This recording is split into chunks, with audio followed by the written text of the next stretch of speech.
नमस्कार, show the power of empty mind में आप सबका फिर से स्वागत है।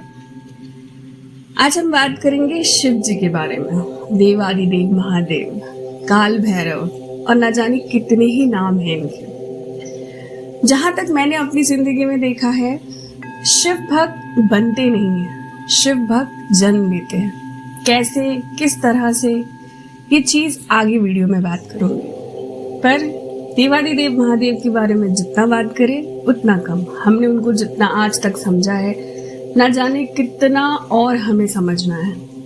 पर फिर भी आज 12 ऐसे लक्षण बताऊंगी जिससे आप इस चीज को टटोल पाओ कि क्या आप भी सच्चे शिव भक्त हो। चलिए वीडियो शुरू करते हैं। सबसे पहला पॉइंट, कि किसी के साथ भी बुरा नहीं कर सकते, चाहे वो जीव जंतु हो या इंसान। एक चींटी भी इनके पैरों तले अगर कुचल दी जाए ना, तो ये बिलख जाते हैं कि मेरे से पाप हो गया, मैंने बहुत बड़ा गुनाह कर दिया। ऐसे होते हैं हमारे शिव भक्त। दूसरा पॉइंट, सांप के साथ एक अलग ही रिश्ता होता है इनका बचपन से ही। सपने में सांप दिखना, हालांकि सांप दिखने का एक कारण आपकी स्पिरिचुअल जर्नी का भी होता है। जो लोग चुने हुए होते हैं उनको भी सांप दिखता है ताकि वो आगे चल के अपनी स्पिरिचुअल ग्रोथ पर ध्यान दें। पर कई बार हमें पता नहीं होता तो हम लोग इस चीज को समझ नहीं पाते। पर शिव भक्तों को भी बचपन से ही सांपों के साथ एक अलग ही रिश्ता होता है। तीसरा पॉइंट, बचपन से ही शिवलिंग के दर्शन होना सपने में बहुत आम होता है इनके लिए। कहीं पे भी जा रहे हैं, कुछ भी जीवन में करना है, रास्ते में उनको शिव मूर्ति जरूर दिखेगी, शिवलिंग जरूर दिखेंगे। और या तो फिर सपने में उनको रेगुलर बेसिस पे शिवलिंग के दर्शन होते ही होते हैं। चौथा पॉइंट, ये ऐसे ही घर में जन्म लेते हैं जहां पे या तो फिर शिव जी की पूजा भक्ति बहुत होती है, या तो फिर कहीं ना कहीं किसी तरह से ये शिव के साथ जुड़ जाए। भले ये एकदम स्टार्टिंग से ही स्पिरिचुअल पाथ पे ना हो, पर कहीं ना कहीं बाबा इस चीज का ध्यान ऐसे लोगों के ऊपर जरूर रखते हैं कि इनको स्टार्टिंग से ही इनके बारे में पता चले। और वैसे भी मुझे जहां तक समझ है, दुनिया का ऐसा कोई कोना नहीं जो शिव भक्ति से अलग हो या परे हो। ओम नमः शिवाय का जाप तो हम बचपन से ही सीखते हैं। पांचवा पॉइंट, निडर होते हैं ये लोग। अब भक्ति भी किसकी कर रहे हैं, निडरता तो इनके अंदर कूट कूट के भरा हुआ है। जहां ये चीज आ जाए कि नहीं, अब मुझे यहाँ से बाहर निकल के कुछ करना है, इनको कोई रोक नहीं सकता। इनके अंदर की ताकत तभी समझ में आती है जब वो ऐसी किसी कंडीशन में फंस जाते हैं जिससे अब उनको एनी हाउ बाहर निकलना होता है। छठा पॉइंट, वैराग्य से हो जाते हैं हमारे शिव भक्त।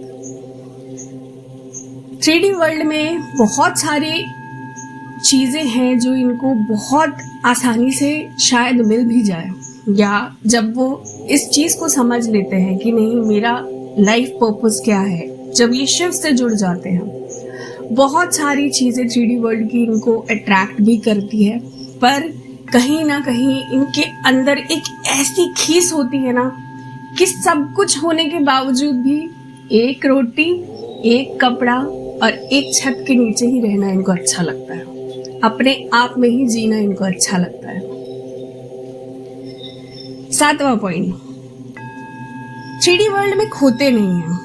और यही लोग ऐसे होते हैं जो स्पिरिचुअल पाथ पे आने के बाद बहुत जल्दी साधु सन्यासी बनने की कामना भी रखते हैं। ये भले 3D वर्ल्ड में हर चीज को एंजॉय कर रहे हो, पर एक छोटी सी जगह इनके अंदर हमेशा रहती है कि ये अपने आप को खो नहीं देते। इनके अंदर शिव का नाम हमेशा इनकी जुबान पे होता है।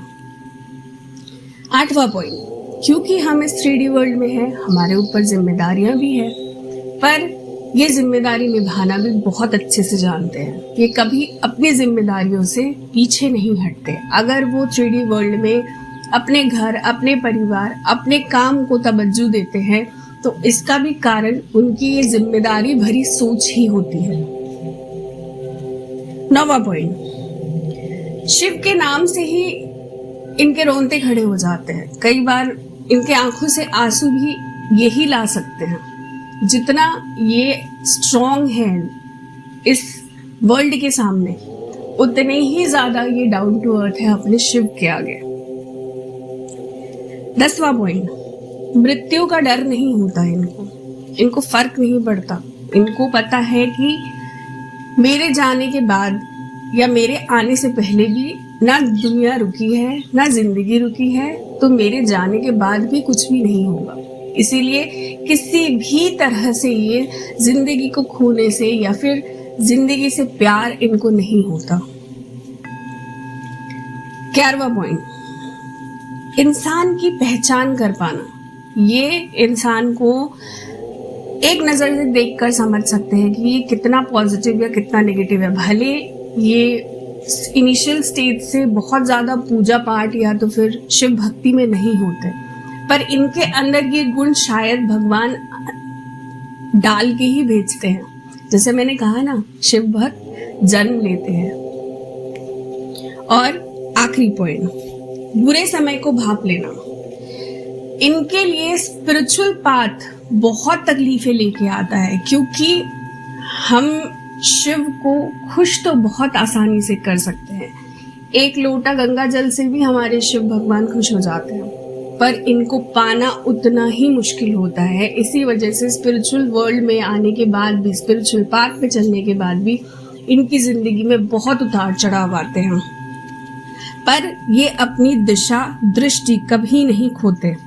और यही कारण है कि बुरे समय में जब इनका टेस्ट वाला सीरीज चल रहा होता है ना, तब भी ये हंसते हंसते इस चीज को लेके जाते हैं उस छोर तक जहां तक उनको जाना है, क्योंकि इनको पता होता है ये परीक्षा की घड़ी है, बस कुछ साल या कुछ दिन और। आशा करती हूँ आप सब मेरी इस वीडियो से रिजोनेट कर पाए होंगे। आप में से कितने शिव भक्त मेरे चैनल पे हैं मुझे जरूर बताइएगा, और आपके साथ ये पॉइंट्स कितने रेजोनेट हुए ये भी बताइएगा। चैनल को लाइक और सब्सक्राइब करना ना भूले, फैमिली को बढ़ाते रहिए। Thank you so very much.